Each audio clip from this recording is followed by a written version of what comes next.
Les gars, dans cette météo, alors que tout le monde est en train de penser qu'on est sur le point de corriger massivement et que le bull run ne reprendra jamais, eh ben, permettez-moi de vous dire que sur ce graphique qu'on ira voir en détail, nous sommes sur le point de franchir une limite et si elle casse, ça va pas faire machine arrière. Alors Ethereum, on n'en parle pas assez souvent parce que tout le monde capitule dessus, mais on vient de faire le 1, 2, 3 sur le MVRV score. 1, 2, 3 et normalement la suite c'est la grande impulsion. On ira voir ça également en détail.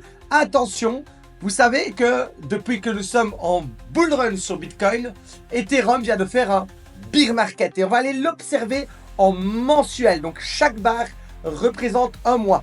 Oui, depuis plusieurs mois, Ethereum est en bear market. L'OBV, alors l'OBV, je vous ai fait une super description ici, on va aller le voir en détail, mais est en train d'annoncer quelque chose en coulisses. Personne ne veut le voir, mais pourtant les amis, il y a quelque chose qui est en train de se passer en coulisses. On ira voir en détail, je vais vous expliquer pourquoi Bitcoin a toutes ses chances d'aller aux 200 000 $. Les amis, ce n'est pas tout, le gold signe un plafond avec une queue de kangourou, alors que Bitcoin marque un bottom, il devrait y avoir un flippening, on appelle ça un transfert de liquidité.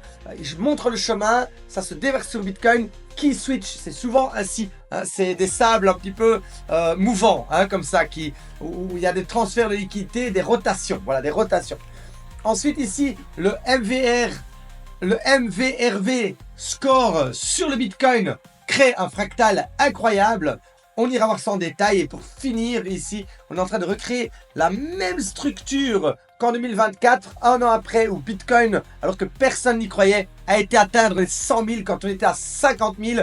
Personne n'y croyait, j'avais fait des météos à cette époque, on m'avait traité de fou et au final, on y est allé. Et ben, je vous dis qu'aujourd'hui, on est en train de refaire le même fractal pour nous amener vers les 200 000 $. Les amis, vous ne voulez rien manquer à cette météo.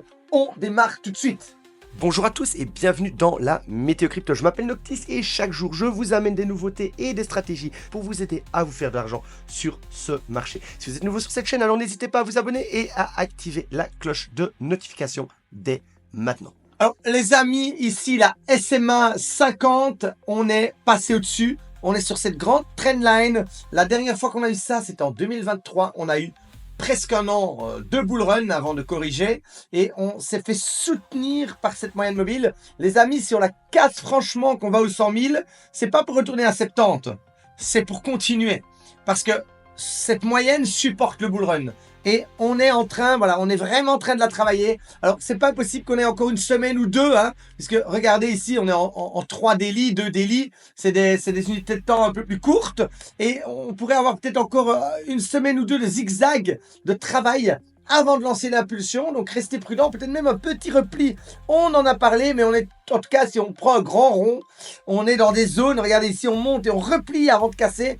On monte et on pourrait peut-être replier avant de casser. Restez attentifs, mais on est vraiment dans une zone. Hein, j'aime bien tracer des cercles pour dire qu'on est dans des zones d'achat et pas sur des points d'achat, mais dans des zones d'achat. Alors, le MVRV Z-Score sur Ethereum, c'est incroyable.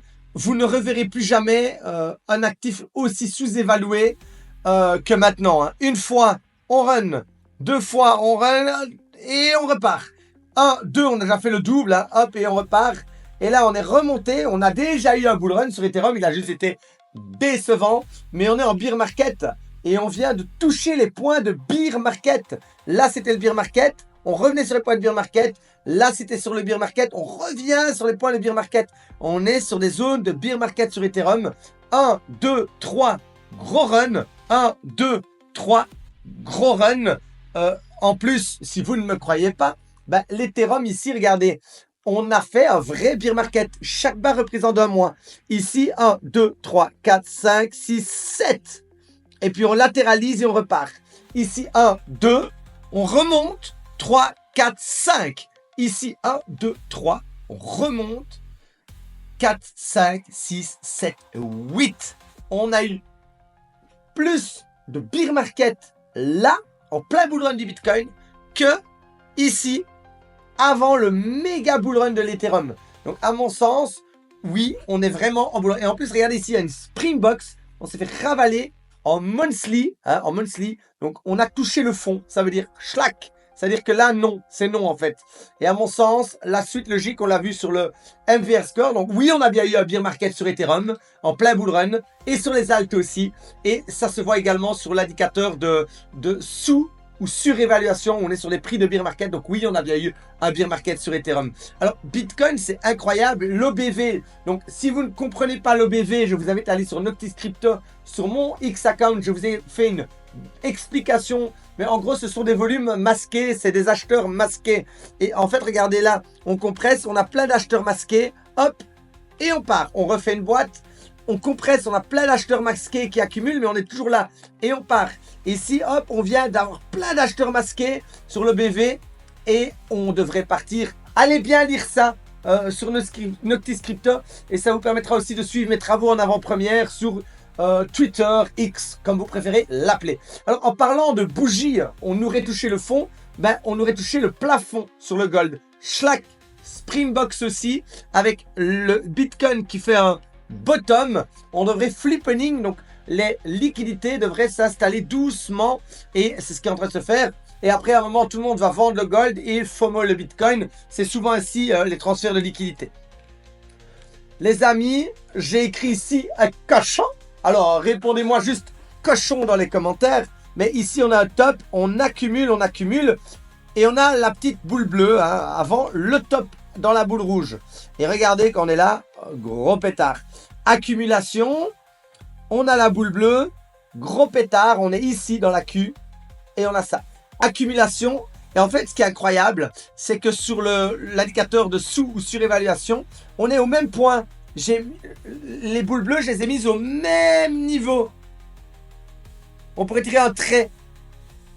Ok, donc on a encore un grand chemin pour la phase mania, qui, même si elle va un rien plus bas, ça peut être incroyable. Donc ça laisse une grande marge d'explosion. Et vous me verrez vraiment bearish quand on aura atteint des sommets ainsi sur le MVRV score. Alors pour terminer cette météo courte mais efficace, nous avons ici un fractal, on a un momentum baissier, on refait un plus haut, regardez ici, dans la Jackie Enemy Strike Zone. Si vous ne l'avez pas vu, je vous invite à regarder ma météo précédente, je vous l'épingle en haut. On avait pris les liquidités ici, on marque un plus haut, on retrace et puis on part. Et bien ici les amis, hop, on vient de marquer un plus haut ici, par rapport à là. Donc, vous pourrez replier, on en a parlé, aller vers les 83 000, 85 000, et péter tout en l'air. Et oui, j'ai regardé la map des liquidités, il y a vraiment beaucoup de liquidités à 83 000. Donc pour moi, ce serait même sain et naturel qu'on ait un petit peu nettoyé tout le monde avant le grand départ. Les amis, j'espère que vous avez apprécié cette météo et je vous invite à bien rester connectés pour de nouvelles aventures et on se dit à demain pour une nouvelle vidéo.